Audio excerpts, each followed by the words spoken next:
We are 2 weeks away from the UP200 Midnight Run and Jack Pine 30 sled dog races. The major winter event is back from a one-year hiatus. I spoke with Darlene Walsh, the president of the Upper Peninsula Sled Dog Association, on what people need to know before racing weekend. Imagine with 230 miles on your dog. I'm pretty excited.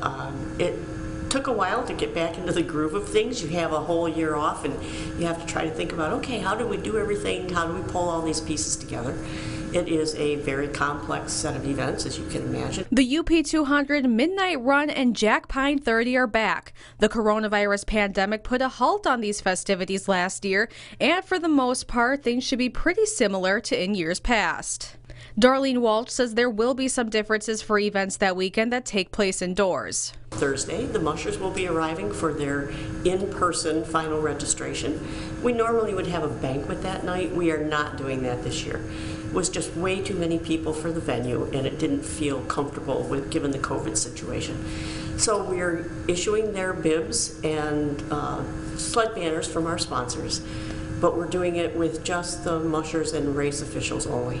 The other differences that we have put in place are that both the awards ceremony for the Midnight Run and the awards breakfast for the UP200 will also be limited to mushers, their handlers, they have a family member, and then race officials. But all three races should be the same for people coming out to spectate the events. It is a very exciting sport. The dogs get very fired up to go. They love their jobs. So downtown Marquette, Friday evening is of course the start of the UP200 and Midnight Run.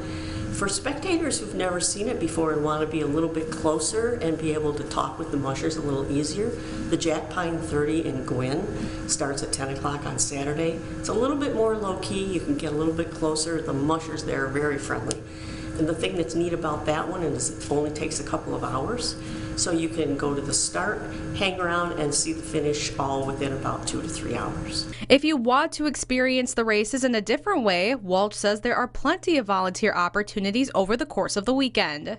We need people at road crossings, especially some of them in Alger County.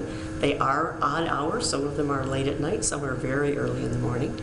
But we also need people to help with things like our information booth and merchandise. We also need a few technical people who know how to update a website and do Excel, that kind of thing. So basically, I usually say we have a spot for anybody who wants to volunteer because we can do indoors, outdoors. We operate 4 days a week because the mushers come in on Thursday. And Friday, Saturday, Sunday are the events. For more information on volunteering or what to know before the big race weekend, visit upmatters.com. And every show from now until the UP200 will have a mushing term of the day. Today's term is come gee, come haw. That is a command from the musher to the dogs for a 180-degree turn in either direction. Keep tuning in every weeknight to hear a new term.